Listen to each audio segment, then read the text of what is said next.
Leslie, ACSM certified personal trainer, coming to you here from the Tiny Fitness Studios in Houston, Texas, to talk to you about one of the most frequently asked questions I get as a personal trainer.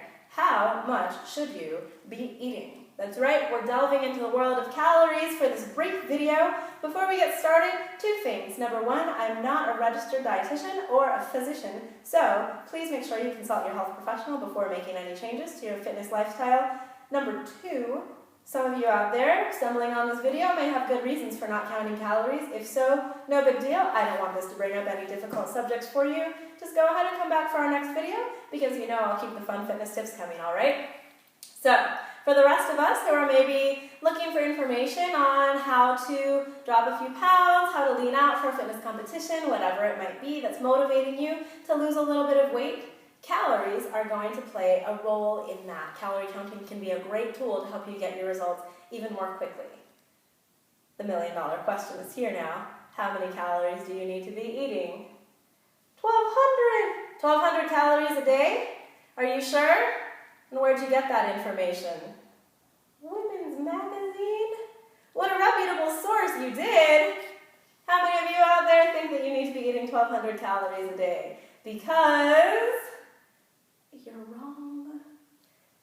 Most healthy active adults need a lot more than that, so I'm going to tell you the 2 steps that you need to calculate the calories that you personally need to be consuming in a day. The first step is to find your BMR, or your basal metabolic rate. This is not the same thing as your BMI, you might have heard of that, your body mass index.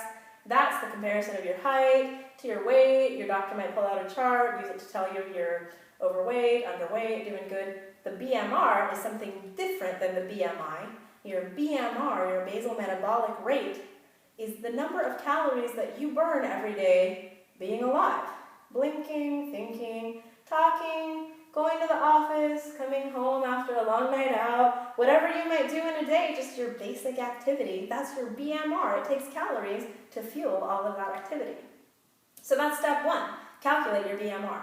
Step 2 is to plug your BMR into something called the Harris-Benedict equation, which takes your BMR and then factors in your additional activity level for the day, whether you're sedentary or active or somewhere in between. The Harris-Benedict equation will improve your estimate of the number of calories you burn in a day. Cool? The best part about these 2 calculations, you don't have to do the math. I'm posting the links for you on my blog at tinyfitnesshouston.com so that you can let the internet do the math for you. All right? All this fitness, none of the math. I do my best. So, once you have calculated your BMR, plugged it into the Harris-Benedict equation, you know how much you need to be eating in a day, right? So what do we do with that information? We use it to calculate step 3, our caloric deficit, or the difference between the calories out and the calories back in. Let me show you an example of how we can put this information to work. So say you've calculated your BMR, plugged it into the Harris-Benedict equation, and you find out you burn about 1,800 calories a day. Awesome.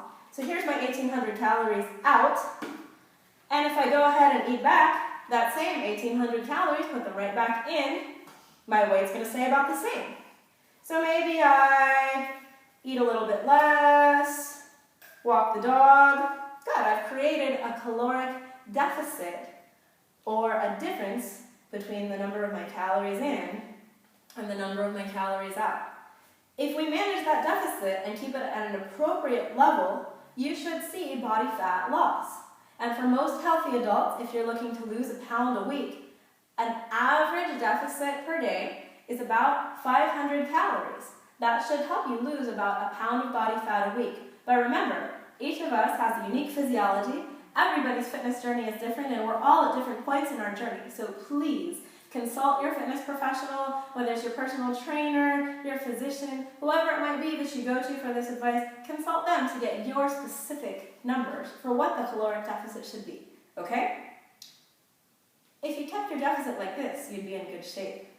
But you, my friends, you think that more is more. So you eat a little bit less.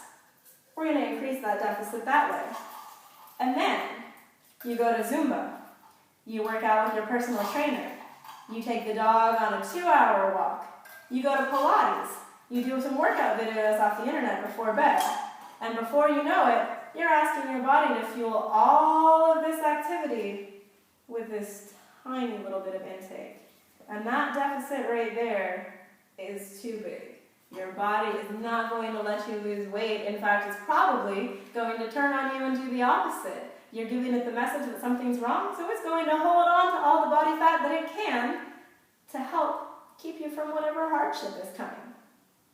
So, we have to manage this deficit.